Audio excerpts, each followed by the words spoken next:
Saludos a todos queridos amigos y hermanos de este canal, bienvenidos a un nuevo video de estudio profético. El día de hoy continuamos con nuestro estudio de Daniel capítulo 11. Esta es la segunda parte de nuestro estudio, por lo cual si no has visto la primera es muy importante que lo hagas, puesto que como explicábamos en la introducción a este estudio, este capítulo es sumamente extenso y contiene muchos sucesos históricos. Por lo cual es muy importante tener el contexto completo de toda la profecía en cuestión. Así que estás invitado a ver la primera parte si no la has visto, la cual puedes encontrar al final de este video o en la lista de reproducción de estudios proféticos. Entonces, el día de hoy vamos a estudiar los versículos del 5 al 14. Versículos cargados de información histórica, de personajes, de sucesos, de eventos, muy interesantes, y nuevamente como la vez pasada los invito a que ustedes puedan profundizar mucho más en estos sucesos, en estos temas, puesto que aquí he tratado de ser lo más resumido, lo más sintético posible, pero sin dejar de ser riguroso como lo requiere un estudio de este tipo. Así que vamos a comenzar con el estudio de la segunda parte de Daniel capítulo 11. Muy bien. Como introducción, los versículos 5 y 6 nos presentan por primera vez a los reyes del norte y el sur. Como habrán notado en el estudio pasado, en los versículos del 1 al 4 no aparece todavía esta famosa expresión del rey del norte y el rey del sur. Es recién aquí en la cual se nos presenta de manera explícita a ambos reyes. En segundo lugar, tras 22 años de pugnas entre los 4 diádocos de los territorios griegos, estos quedan más o menos definidos y sus 4 dinastías establecidas en la batalla de Ipsos en el año 301 a.C. Entonces, este es el marco histórico en el cual nos estamos ubicando. Desde aquí parte el versículo 5, año 301, año 322, ¿no? Después de la muerte de Alejandro. Por ahí parte los versículos 5 en adelante. Ahora bien, ¿quiénes eran estos 4 diádocos? Como vimos en el estudio pasado, cuando Alejandro muere en el año 323 a.C., los 4 generales principales que tenía toman el control de los territorios griegos. Estos 4 fueron conocidos como los diádocos, y tras muchos años y muchas batallas, los territorios de estos 4 quedan más o menos definidos, y son los que ustedes pueden ver aquí en la imagen inferior derecha. ¿Sí? En este mapa podrán notar los 4 territorios en 4 diferentes colores. Ahora bien, la profecía en los versículos que continúa va a centrar nuestra atención en la región de Palestina, la cual he encerrado en un círculo rojo en el mapa. Ustedes pueden ver todo eso, se considera la región de Palestina, ¿sí? Y aquí es donde se va a centrar la profecía. Aquí es donde estaba establecido el pueblo de Dios. El pueblo judío estaba en esta región. Por lo tanto, podemos inferir, ¿no?, a partir de esto, que el rey del norte se refiere al territorio al norte de Palestina y el rey del sur se refiere a los territorios al sur de Palestina. Ahora, lo que se nos va a narrar en los siguientes versículos son los conflictos entre Seleucidas y Ptolomeos. Los Seleucidas, que están al norte y que en el mapa ustedes pueden ver de color amarillo, y los Ptolomeos, que están al sur, que pueden ver en el mapa de color azul. Entonces, esos son los reyes del norte. También especificar que no existe un rey del norte en particular, ¿sí? Esto no se está refiriendo a un solo personaje, sino a todo el grupo, a todo el conjunto de reyes que ocupó el territorio al norte de Palestina. Y lo mismo aplica con los reyes del sur, es decir, con los Ptolomeos. Así que esos van a ser los reyes del norte y del sur. Y en medio de todos estos conflictos, tal como siempre ha sido, está el pueblo de Dios. En medio de los conflictos de este mundo, en medio de los males de este mundo, de los poderes que levanta o que emerge Satanás y que Dios permite en este mundo, siempre se va a encontrar el pueblo de Dios. Y su participación en medio de estos actos define el destino eterno de muchas almas. Así que Ese es el tema central de los versículos a continuación expresados. Ahora bien, vamos entonces ya profundizando en cada uno de estos versículos. Como les mencioné, he tratado de hacerlo lo más simple posible, sin dejar de ser riguroso, tratando de poner la información más importante, necesaria, recalcando también que las fechas que van a encontrar, todas ellas son antes de Cristo. ¿Sí? Todas ellas son antes de Cristo. Todos estos sucesos son antes de Cristo. También tomando en cuenta que este periodo de tiempo abarca lo que se conoce como periodo intertestamentario, lo cual ya mencionamos. Y una última aclaración, en las diapositivas ustedes van a poder ver 4 secciones. La primera, que es la del versículo, donde leeremos el versículo en cuestión. La segunda, que es la de los protagonistas, que va a estar en amarillo en la parte superior derecha, para tener más claro a quién se está refiriendo el rey del norte, el rey del sur o los diferentes personajes importantes que salen en cada versículo. He decidido dedicar una sección solamente a poner a los protagonistas. ¿Sí? Estos protagonistas, a su vez, he puesto sus imágenes para que más o menos tengamos una idea de quiénes fueron, cómo se veían. Yo sé que a muchos nos gusta conocer un poco de quiénes eran estas personas, ¿no? En su apariencia, cómo se veían físicamente. Entonces los he puesto en el orden en el que aparecen en el cuadro de protagonistas. ¿Sí? Entonces el rey del sur y el príncipe, en este caso, están ubicados respectivamente en la parte inferior izquierda. Y por último, un cuadro en la parte inferior derecha, un cuadro descriptivo que explica lo que el versículo está diciendo. ¿Sí? Estamos expandiendo, estamos interpretando, estamos explicando lo que el versículo en cuestión dice. Por lo tanto, debemos poner mucha atención al versículo y luego compararlo con la descripción que vamos a dar. Es así que comenzamos. Versículo 5 nos dice: y será fuerte el rey del sur, mas uno de sus príncipes será más fuerte que él, y se hará poderoso, su dominio será grande. Ahora, en este texto, el rey del sur es Ptolomeo I Sóter, y el príncipe al cual se refiere es Seleuco I Nicator. Algo importante que también debemos considerar es que aquí vamos a encontrar muchos Ptolomeos y muchos Seleucos. Tanto en la dinastía Ptolomea del rey del sur, este era un nombre que se transmitía de generación en generación y se repite muchas veces. Por eso suele ser un poco confuso para algunas personas, pero es fácil diferenciarlos, ¿no? Porque vamos a ver que se diferencian por primero, segundo, tercero y por el título que ostentaban cada uno de ellos. ¿Sí? Lo mismo pasa con el rey del norte, los Seleucidas. Aquí comenzamos con Seleuco I y vamos a ver que se repite muchas veces el nombre de Seleuco para diferentes personajes. Así que eso nada más tener en cuenta para no confundirnos. Ahora bien, vamos al cuadro descriptivo y lo van comparando con el versículo. En el año 322, Ptolomeo I toma la satrapía de Egipto y en 305 se declara rey de este territorio. En el 312, Seleuco I toma la satrapía de Babilonia, pero Antígono, que este es un personaje muy importante en la historia y sumamente interesante, que les invito a ampliar información sobre él, Antígono aspiraba a dominar todo el imperio, ¿sí? Todo el territorio que dejó Alejandro lo quería Antígono. Él no quería solo una parte, él quería todo. Por lo tanto, combate a Seleuco, el cual se ve obligado a huir a Egipto. ¿Sí? Seleuco, que ya estaba posesionado desde el 312, ahí en todo el territorio de Siria y de Babilonia, es invadido por Antígono y es derrotado. Esto lo obliga a él a huir a Egipto, a pedir ayuda a Ptolomeo.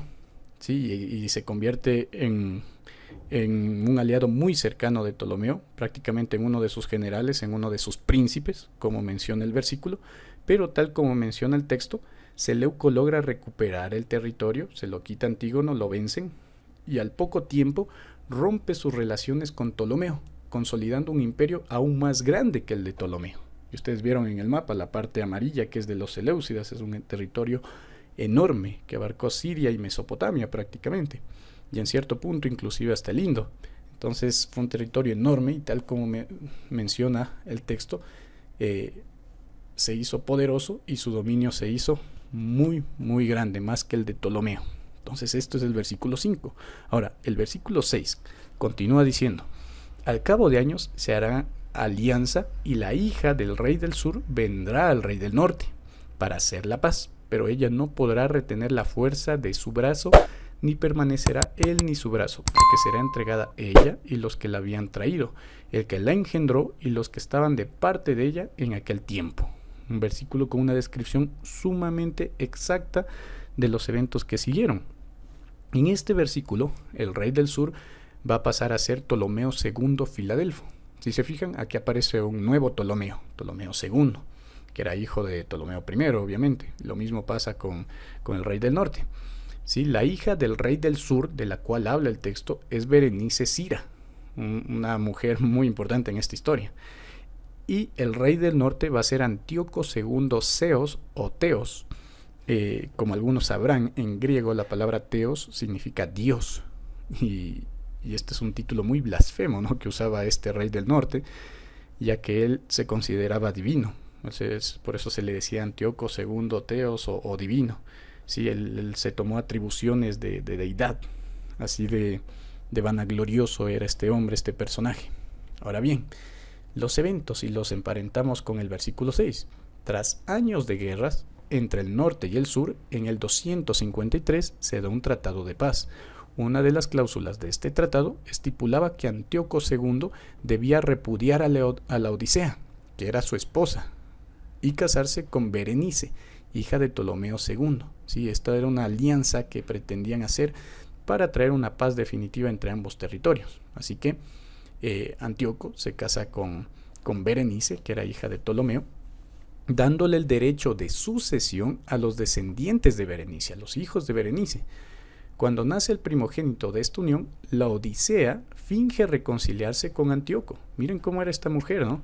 Solo para asesinarlo, dando inicio a la Guerra de las Dos Reinas, que prácticamente fue una guerra por los derechos de sucesión, ¿no?, por a quién le correspondía la sucesión legítima.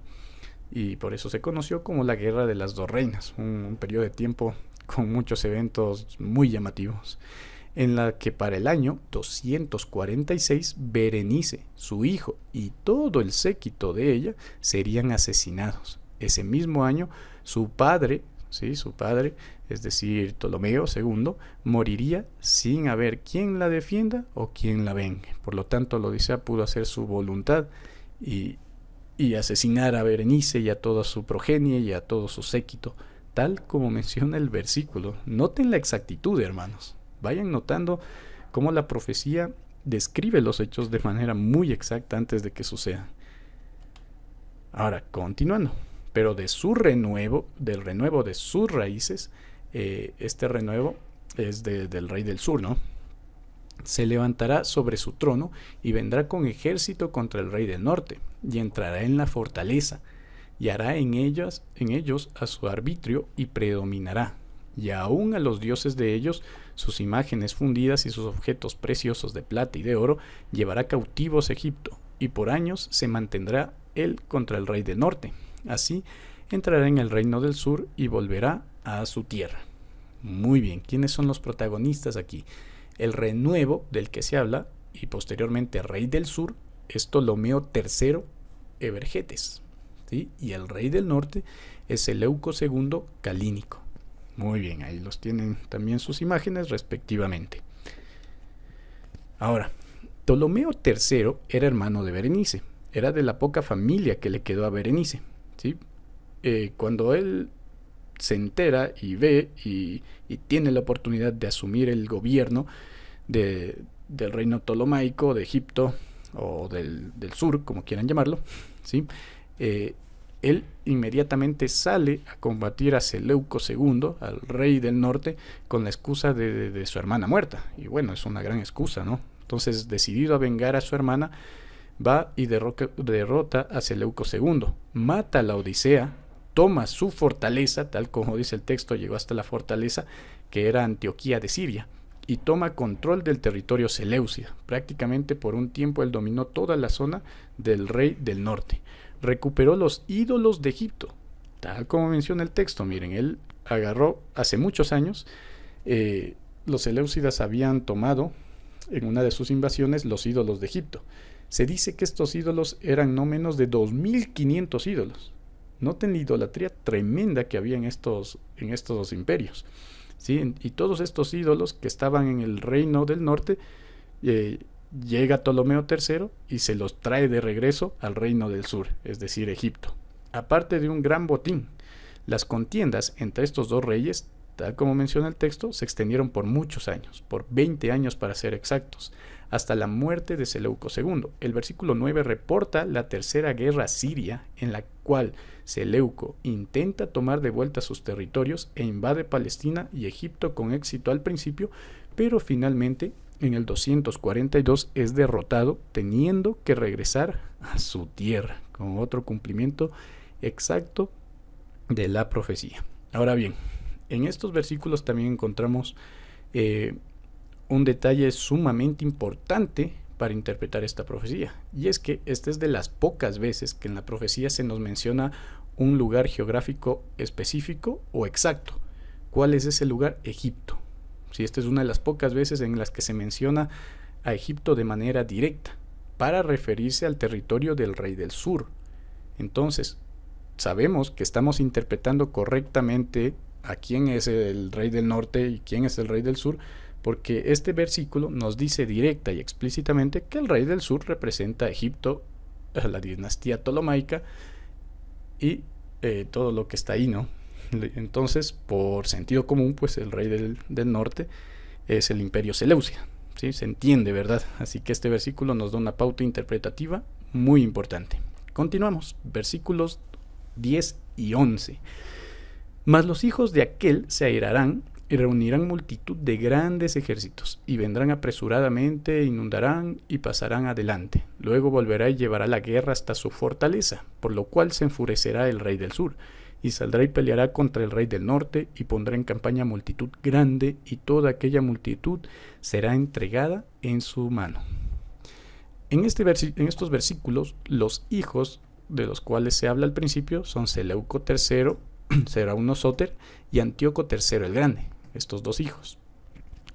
El rey del sur va a ser Ptolomeo IV Filopator, Ptolomeo IV Filopator, y el rey del norte va a ser Antíoco III. ¿Sí? De los dos hijos que se menciona al principio, es Antíoco III el que se queda con el control finalmente. Los sucesos: Seleuco III preparó un gran ejército para iniciar una invasión a Egipto. Sin embargo, antes de que pudiera hacerlo, es asesinado por su hermano Antíoco Hierax en 223 y tomó su lugar Antíoco III, quien tiene éxito en 2 campañas contra Ptolomeo IV. Sin embargo, es derrotado en la batalla de Rafia en 217 durante la Cuarta Guerra Siria. Tienen al rey del sur y al rey del norte respectivamente en imágenes. Versículos 12 y 13. Al quedar la multitud aniquilada, se elevará su corazón y derribará a muchos millares, mas no prevalecerá. Y el rey del norte volverá a poner en campaña una gran multitud, mayor multitud que la primera, y al cabo de algunos años se vendrá apresuradamente con gran ejército y con muchas riquezas. En estos versículos el rey del norte hace referencia a Antíoco III el Grande y el rey del sur a Ptolomeo IV en el versículo 12 y a Ptolomeo V Epífanes en el versículo 13. En Rafia, que es la batalla que vimos anteriormente, Ptolomeo IV vence a los seleucidas de manera contundente, teniendo la posibilidad de terminar definitivamente con ellos. Sin embargo, no lo hace. Sí, el rey del sur tuvo la oportunidad de quedarse con el territorio del rey del norte en este periodo de tiempo, pero no lo hizo. Se dice que era demasiado conformista, se podría decir, así que él no quiso seguir avanzando y no quiso tomar posesión completa del imperio seleucida, así que se retiró a Egipto, como menciona la profecía, regresó a Egipto, ¿sí? Y regresó con mucho botín, ¿no? Dándole la oportunidad a Antíoco III de reunir fuerzas a través de los años. Sí, durante varios años Antíoco se volvió a armar, se volvió a fortalecer. Los millares derribados hacen referencia al asesinato de 40,000 judíos, quienes nunca fueron bien vistos por este rey. Dato interesante, ¿no? Durante este periodo de dominio ptolomaico en la región de Palestina, los judíos fueron muy oprimidos. Sí, fueron muy oprimidos, fueron muy maltratados, y obviamente los judíos estaban cansados. Así que en un punto los judíos deciden apoyar al rey del norte, es decir, al imperio seleucida, lo cual fue un craso error, y ya vamos a ver por qué. En 201, Antíoco III invade Palestina, esta vez combatiendo contra Ptolomeo V. ¿Sí? Aquí ya cambiamos al rey del sur, ya no es Ptolomeo IV, ahora es Ptolomeo V. Tras la batalla de Paneas, Antíoco III se hace con el control definitivo de Palestina en el año 198, dando inicio a un periodo de brutal dominio seleucida sobre los judíos, lo que les mencionaba hace un momento. Los judíos fueron maltratados durante el dominio ptolomaico y de alguna manera pensaron que estarían mejor bajo el dominio seleucida, ¿sí? Pero el pueblo de Dios no puede estar bien con ningún poder de este mundo, hermanos. Sí, porque la amistad con el mundo es enemistad con Dios. Entonces no iban a estar bien ni de un lado ni del otro. ¿Por qué? Por el simple hecho de que el enemigo nunca va a encontrar armonía con el pueblo de Dios, sino que siempre va a querer destruirlo. Y siempre vemos al pueblo de Dios ahí en medio de los poderes malignos de este mundo. Y sea por medio del norte o del sur, de un poder o del otro, Satanás siempre va a intentar destruirlos. Un detalle interesante. Y eso se ve manifestado en estos versículos. Muy importantes estos versículos. Y cuando los seleucidas toman control de la zona de Palestina y de Israel, los seleucidas fueron aún más brutales que los ptolomeos. Los seleucidas prohibieron el culto al Dios verdadero, suprimieron el culto en el templo, llegaron a un punto tal, ¿no? Y aquí es donde aparece un gobernante muy famoso, que es Antíoco Epífanes, que a él se suele decir que él es el cuerno pequeño, ¿no? en interpretaciones preteristas, que principalmente hacen evangélicos, hacen bautistas, entre otras religiones protestantes, se dice que el cuerno pequeño es Antíoco Epífanes. Sabemos que esto no es así, ¿no? Sabemos que el cuerno pequeño representa el papado, pero no hay que pasar por alto la actuación de este personaje en el curso de la historia y en este periodo intertestamentario, ya que llegó al punto tal este gobernante de sacrificar un puerco en el altar de sacrificios del templo, solo con la intención de profanar la religión de los judíos, solo con la intención de usurpar, ¿no? de humillar a su Dios, a su religión, a sus creencias. Así de terrible fue esto, ¿no? Y perseguía a los judíos y a todos aquellos que practicaban el culto al Dios verdadero. Y esto se extendió por varios años hasta que comenzaron las revueltas macabeas, lo cual queda registrado en 2 libros apócrifos que seguramente ustedes han escuchado, los libros de los macabeos, primera y segunda de Macabeos, los cuales son libros apócrifos, no son inspirados, pero contienen muchos datos históricos importantes, que de hecho son muy útiles para estudiar y para entender mejor este periodo de tiempo, ¿sí? Entonces todo eso sucede, ¿no? Y todo eso está describiendo a breves rasgos el versículo 12 y 13. Así que ese periodo de dominio seleucida no fue nada bueno para ellos. ¿No será acaso que lo mismo puede suceder en estos últimos tiempos? ¿No estamos viendo al pueblo de Dios, a nuestra amada iglesia, hacer muchas veces alianzas con poderes del mundo? Y finalmente estas alianzas se le vendrán encima. No será nada bueno como ellos. Y son poderes que al fin y al cabo serán poderes opresores del pueblo de Dios. Nos lleva a reflexionar bastante, ¿no? Y a sacar algunas lecciones. Continuando. Ahora, vamos con la última parte de este estudio, que es el versículo 14. Un versículo sumamente significativo, hermanos. Un versículo al que no podemos pasar por alto y que nos ayudará a comprender mucho el resto de la profecía. Interpretar correctamente este versículo nos ayudará a entender de manera correcta el resto de la profecía. Inclusive lo que está antes de este versículo adquiere mucha forma, mucho sentido, interpretando correctamente el versículo 14. Lamentablemente, muchos, tanto adventistas como no adventistas, han errado al momento de interpretar este versículo. ¿Sí? ¿Qué dice este versículo? Miren, aquí he puesto 3 versiones diferentes, 3 traducciones diferentes, ya que van a notar que hay una variación en las traducciones. Dice la Reina Valera de 1960: En aquellos tiempos se levantarán muchos contra el rey del sur, y hombres turbulentos de tu pueblo se levantarán para cumplir la visión, pero ellos caerán. Ahora bien, noten la diferencia. Aquí les he puesto la versión de la Kadosh israelita mesiánica, que es una traducción bastante decente, es hecha a partir del hebreo, y es hecha por judíos mesiánicos. Y también la Reina Valera de 1909, que dicho sea de paso, esta es una de las versiones que más recomiendo. Sí, es una de las mejores versiones bajo mi perspectiva, bajo los estudios que he hecho. La Reina Valera de 1909 es una de las mejores versiones, sin mayor alteración y sin usar manuscritos que podríamos considerar espurios. Así que muy recomendada esa versión, ¿no? Dicen las dos versiones: y en esos tiempos muchos se levantarán contra el rey del sur. Noten la diferencia aquí. Y los hijos de los saqueadores de tu pueblo se exaltarán a sí mismos para establecer la visión, y ellos fracasarán. ¿Notan cómo cambia el sentido? En la Reina Valera de 1960 nos da a entender que estos hombres turbulentos o saqueadores o violentos son parte del pueblo de Israel.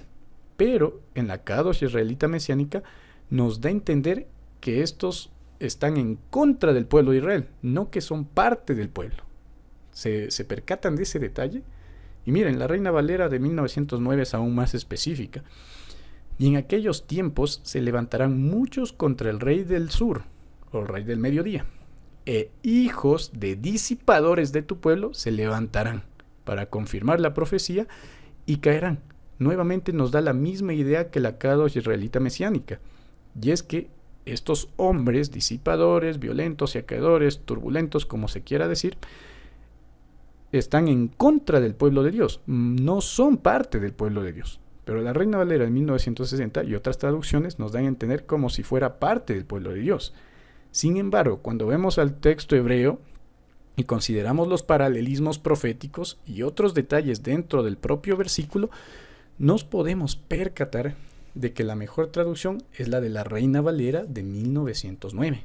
Sí, y bueno, yo pasé mucho examinando este versículo para este estudio, demasiado, buscando comentarios, yendo a diferentes expositores, diferentes estudiosos, yendo directamente al original, al hebreo, analizando las diferentes traducciones, etcétera, y se ha llegado a la conclusión de que en efecto la Reina Valera de 1909 nos presenta la mejor traducción de este versículo, y eso cambia mucho la manera en la que vamos a interpretarlo. Así que este verso ha sido visto por muchos intérpretes como un paréntesis, ¿sí? No está continuando directamente la historia, sino que es una especie de paréntesis. Esto suele aparecer muchas veces en la profecía, ¿no? Especialmente en Apocalipsis. Ustedes recordarán que hay varios paréntesis proféticos interpretativos, ¿sí? Aquí también en el capítulo 11 vemos este versículo como un paréntesis. Este paréntesis contiene una síntesis de los eventos que están por venir. No nos está describiendo los eventos inmediatos, sino que nos da una síntesis de lo que se viene. ¿Por qué? ¿Con qué motivo? Para preparar el panorama para el próximo poder emergente. Y este punto es importantísimo. ¿Cuál es el próximo poder emergente? Según la profecía bíblica, ¿qué poder, qué reino, qué imperio emerge después del dominio griego? Lo sabemos muy claramente, el romano. Entonces, este versículo lo que está haciendo es preparar el panorama para la aparición del imperio romano. La época de dominio griego está pasando. Recuerden que estamos en este punto ya ubicados alrededor del año 198 antes de Cristo. Entonces está a punto de aparecer el imperio romano, ¿sí? Sin embargo, debemos considerar que hay una segunda interpretación que ve en este versículo la aparición de Antíoco Epífanes IV y las revueltas macabeas, lo cual, como dijimos, no es así. Sin embargo, debido a las incongruencias que presentaría esta interpretación, ¿sí? Si nosotros asumimos que el versículo 14 está hablando de Antíoco Epífanes y de las revueltas macabeas, vamos a encontrarnos con muchas incongruencias, ¿sí? Y solo por mencionarles 3 ejemplos, podríamos sacar más, hay más puntos, pero hay 3 muy importantes que no podemos pasar por alto. ¿Cuál es el problema de interpretar el versículo 14 y asumir que se hace referencia a Antíoco Epífanes y a las revueltas macabeas? Por lo menos 3 cosas. Número 1, Se dice que en el versículo 14 estos eventos se dan para cumplir la visión o la profecía. Y la pregunta es, ¿cuál visión y cuál profecía? Si fuera Antíoco Epífanes, si fueran las revueltas macabeas, no hay ninguna visión en el resto del libro de Daniel que cumpla con los requisitos. No hay nada que nos haga referencia. Algunos dicen, no, es que está haciendo referencia a Daniel 8, desde una perspectiva preterista, eso sí. Y recuerden que el preterismo no es una manera correcta de interpretar, no es bíblica y viene de teología jesuita. Entonces no podemos asumir esta interpretación de Antíoco Epífanes de Daniel capítulo 8, porque si asumimos esto, solamente vamos a entrar en más contradicciones y en más problemas interpretativos. Para más detalles pueden revisar el estudio del capítulo 8, aquí mismo en la sección de estudios proféticos. ¿Sí? Entonces no tiene congruencia, no cumple ninguna visión dada anteriormente a Daniel en ninguna parte del libro. Ahí está el primer problema. Un segundo problema es que se dice que ellos caerán. ¿Sí? Si decimos que estamos hablando de los macabeos, el texto dice que ellos finalmente caerán. Pero eso no fue así. Los macabeos no cayeron. Es más, tuvieron éxito. Lograron restaurar el templo, el culto, el sacerdocio. Inclusive desde ahí se celebra el Hanukkah, los 25 de diciembre para los judíos. Sí, entonces las revueltas macabeas tuvieron éxito. Así que no podemos decir que ellos caerán, porque inclusive a partir de las revueltas sale toda una dinastía judía que se mantuvo por mucho tiempo. Y no tiene congruencia, no cayeron. Obviamente iban a caer como cualquier poder del mundo, finalmente en algún punto, pero en el contexto del versículo y para el objetivo que tuvieron las revueltas macabeas, ellos más bien tuvieron éxito. Se da a entender, ¿verdad? Y un tercer punto que también es importante es la palabra peritz, que se está traduciendo en las diferentes versiones como turbulentos, violentos, saqueadores, ladrones, ¿sí? Perturbadores. Hay varias traducciones para esta palabra. Este término peritz en hebreo nunca tiene una connotación positiva, siempre tiene connotaciones negativas. Así que no parece ser el término más adecuado para describir a los macabeos, a los hombres violentos, ¿no? A los hombres turbadores, no, porque solamente tiene connotaciones negativas. Y bueno, los macabeos no es que eran unos santos, pero no llegan al punto de ser descritos con la palabra peritz. Nos damos a entender, ¿verdad? Como mucho se podría decir que fueron reaccionarios, ya que lo que ellos pretendían era restaurar el culto al Dios verdadero. Entonces, no encaja esta descripción, no encaja esta palabra hebrea con las revueltas macabeas. Y aquí solo tienen 3 puntos que presentan incongruencias si nosotros interpretamos que Daniel 11:14 hace referencia a Antíoco Epífanes y a las revueltas macabeas. Entonces no es así, ¿sí? Otro punto importante es que basados en las traducciones y en el texto original y en los paralelos proféticos, que vimos que hay unos paralelos, ¿verdad? En el primer estudio, en la introducción al capítulo 11, vimos que hay paralelos entre todas las profecías de Daniel. ¿Sí? Entonces los paralelos proféticos, el texto original, las traducciones, las incongruencias que presentan, lo único que nos lleva a concluir es que se debe interpretar este versículo de la manera más acertada, es decir, tal como aparece en la Reina Valera de 1909, hermanos. Esa es la traducción más correcta. En otras palabras, el texto no está hablando de disipadores o de violentos o de turbulentos que son de entre el pueblo, sino que están en contra del pueblo. ¿Sí? Ahora bien, cerrando la idea y para tenerlo más claro, aquí he puesto la versión de la Reina Valera 1909 en diferentes colores. Uno amarillo, uno negro, uno blanco y uno verde. Vamos a relacionar, hermanos, estos colores y vamos a interpretar el versículo de manera correcta. ¿A qué está haciendo referencia entonces este texto? Después de la batalla de Paneas en 198 a.C. y durante varios años se levantaron muchos contra Ptolomeo V. ¿Sí? Ptolomeo V, cuando asume el trono, era un niño, apenas tenía 5 años y tuvo que asumir el mandato con esa edad. Este rey, al ser tan niño, al ser tan joven, tan inexperto, gente de dentro de su gobierno y también los que estaban afuera vieron la oportunidad para tomar el poder. Y hubieron muchas guerras, muchos se levantaron contra el rey del sur, muchos. Sí, entonces así comienza el versículo y parte desde el año 198. Es en esta época, hermanos, que Roma empieza ya a hacerse notar como una potencia emergente. Aquí Roma ya se estaba haciendo sonar por varias partes, se estaba empezando a expandir, sí, aunque todavía no era la potencia dominante, estaba empezando a expandirse. Roma está a punto de emerger como este poder opresor, violento, saqueador o disipador del pueblo de Israel y del mundo. ¿Se dan cuenta? ¿Y cuál es la profecía o la visión que está confirmando que aparece en el versículo? Porque dice que confirma la visión, ¿verdad? ¿Qué visión confirma? Daniel 7 y Daniel 8. Estas dos profecías que anteriormente ya nos presentaron a este poder que tiene que emerger después de los griegos, el cual es el imperio romano, este poder violento, saqueador, disipador, tal como menciona el texto. Sí nos damos cuenta, ¿verdad? Y para eso pueden comparar con todos los textos que aparecen en su pantalla, Daniel 7:7-8, 19:21, 23:25, 8:9. Sí, todos estos textos nos hablan del poder romano y lo describen como un poder violento, como un poder opresor, como un poder que desmenuza, que oprime, que saquea. Ojo con eso. Entonces hay un paralelismo profético, hermanos.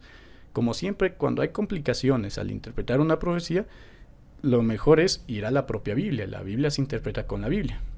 Y anteriormente, el mismo versículo 14 nos está diciendo que este poder tiene que levantarse para cumplir la visión. Entonces, ¿qué visión se le dio anteriormente a Daniel? ¿Qué poder tiene que emerger después de los griegos? ¿Qué poder es violento, opresor, saqueador, disruptor, etcétera, etcétera? ¿Qué poder? Roma, no hay a dónde más ir. Entonces, no es ni Antíoco Epífanes, no son las revueltas macabeas. Este poder que emerge y que es opresor en contra del pueblo de Dios es Roma.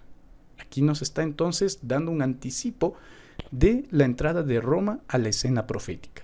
Por eso decíamos que es un paréntesis y por eso decíamos que prepara el panorama para lo que está por venir. Y no solo a la Roma imperial, sino también indirectamente nos está haciendo referencia a la Roma papal. Entonces no es de sorprender que se le dé un versículo, que se le dé un espacio consagrado especialmente para describir este nuevo poder emergente. El final del texto presagia la caída de Roma en el año 476 después de Cristo. Y esta es una esperanza y una certeza que Dios les da a sus hijos. Porque a pesar de que vivían en una opresión por parte del imperio griego, Dios está advirtiendo que viene un nuevo poder, que también va a ser malvado. Pero al fin y al cabo, todos los poderes de este mundo pasan. Porque el texto dice que al final caerá. Y se le da esa esperanza al pueblo de Dios, de que finalmente, a pesar de que sea un poder tan grande, tan autoritario, tan opresor, no va a durar para siempre. Tarde o temprano va a caer. Entonces podemos ver la misericordia de Dios y el amor de nuestro Dios, que nunca ha dejado a ciegas a su pueblo. Nunca lo ha dejado a ciegas. Siempre le ha dejado un camino a seguir. Inclusive en esta época intertestamentaria que muchos dicen no hubo luz de Dios, lo cual es mentira, siempre ha habido, ¿no? Dios dejó tan especificados estos eventos para que durante todo este tiempo, hasta que venga nuestro Cristo, el pueblo de Dios esté con luz. El pueblo de Dios sepa lo que está pasando, lo que va a pasar y cómo debe conducirse. Y también que tenga muy en cuenta que los poderes de este mundo siempre van a tratar de destruir al pueblo de Dios. Y siempre el pueblo de Dios va a estar en medio de estas pugnas, pero en medio de eso Dios también está mostrando su poder, librando al pueblo de Dios, ayudándolo a seguir adelante y sacándolo victorioso al final de todas las cosas. Porque todos los reinos de este mundo pueden pasar, pero el reino de nuestro Cristo es eterno. Así que, queridos hermanos, sin más que decir, ese ha sido el estudio, la segunda parte de Daniel capítulo 11, versículos del 5 al 14. No se pierdan los siguientes estudios, que se viene la sección romana, ¿sí? Se viene la sección romana, se viene la sección papal, Así que comienza un punto muy interesante de esta profecía. No se lo vayan a perder. Gracias por su atención. Que Dios les bendiga y hasta la próxima.